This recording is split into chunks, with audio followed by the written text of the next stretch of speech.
Hi, thanks for watching. In this video, I'm going to show you how you can get your website onto the first page of Google search results. The search volume and traffic that these top sites are getting, along with the amount of new leads that will be coming directly to your business. So I've done a couple of searches here just for home remodel and kitchen remodel in the Philadelphia area, and I've taken the top ranking websites in each search result, as well as your own, and then I put them all into this tool that I use that shows me all the information that Google finds when it crawls your site that it uses to determine your position in search results, and then it rates its strength and trust on a scale of 1 to 100. So you can see just briefly with some of these numbers why these websites are outranking yours. But let me go in a little bit further detail on what these numbers mean and how you can improve them. So when Google is determining in what order to rank a website in search results, it uses two different factors. The first is what's called the authority, or the trust that it has in your site. Now, this is basically a popularity contest because this authority is gained when other domains or websites refer back to yours and they create a link that Google uses as an endorsement to build trust because others are vouching for you. Now, to give you an example, if the local news station did an article on their website for the top 10 best construction companies in the Philadelphia area, and in that article, the reader could click on a link and it would bring them to your website, that would be considered one backlink from one referring domain. Now, there are a lot of different types of domains or websites that can link back to yours, including any kind of blog or posting sites, news article, press releases, maybe any kind of companies or manufacturers that you work with. However, one very important and strong type is what's called a citation. Now, a citation is any time that your name, address, and phone number appear in an online directory. Those include Yelp, Yellow Pages, Better Business Bureau. These directories are usually always free. It just takes some time to find them, register your business, and then input the information exactly as it's shown in Google. Now you can see from the amount of websites or domains that are referring back why these companies have more trust in you. And then you can actually see as well that this company is right about the same as where you're at right now. However, one thing to note here is it's not just about the quantity of these links, it's the quality. So certain websites are more spammy than others. We need to be going after sites that are highly authoritative and also relative to your service industry to make sure that they're passing that trust and authority onto yours as well. Not to mention this company right here, it seems like all they do is just kitchens. So that means all of these links from all these websites are strictly about kitchens, whereas you do a lot of different services, so they might not be, every single one of these might not be solely just for kitchen. So that's like I said, where it's not just a matter of the quantity of these. Now, the second factor for ranking your website is the content on the page. So if we take a look here, these are all the keywords and phrases that are being typed into Google search that are being found on your website, as well as the volume, the number of times per month they're being searched.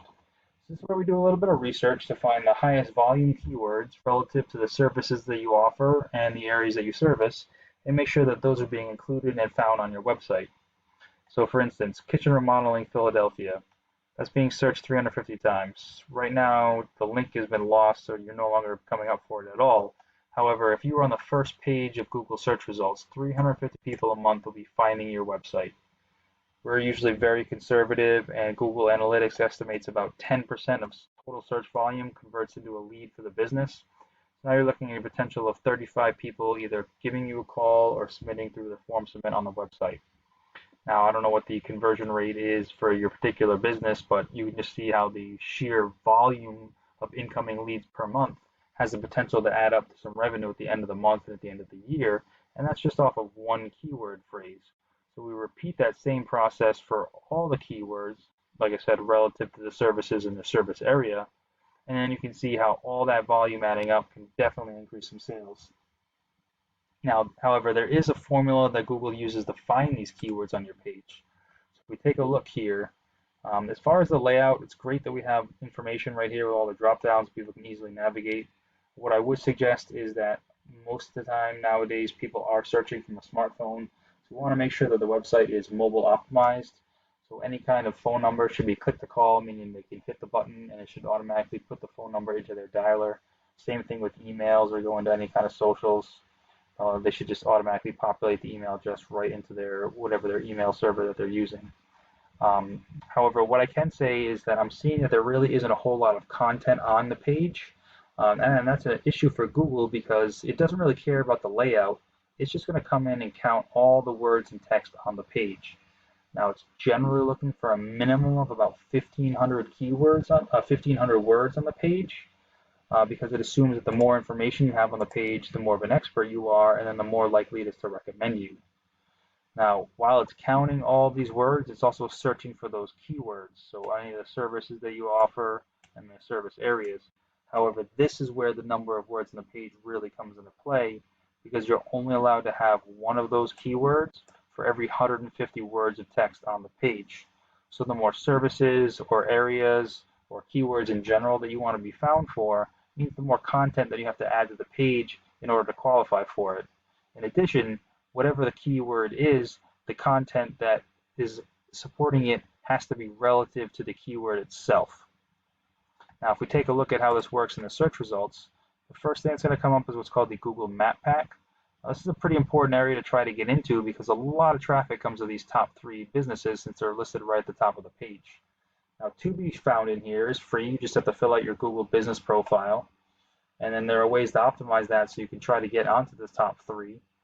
When doing so, you want to add all the information that you can possibly think of. So all the services you offer, your areas that you serve, hours of operation.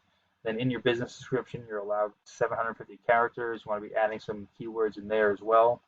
Then you want to be taking photos of your work that are geolocated and tagged within your service areas, as well as posting onto your profile on a regular basis.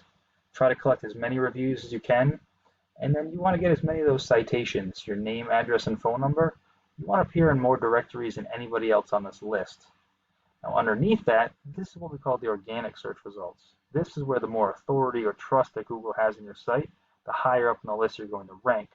So this is where getting more of those links or referrals from other websites will help you climb and outright the competition. Then once you are at the top, you'll be getting all that search volume and all those leads coming directly to your business. Now, I hope this information was helpful and it shows you how you can scale some of your online presence, but please feel free to reach out if you have any questions or if you'd like to go into any further details. We could talk about some of your goals for the business and then we could do some research on our end to find out what it would take for you to reach those. I appreciate your time and look forward to speaking with you.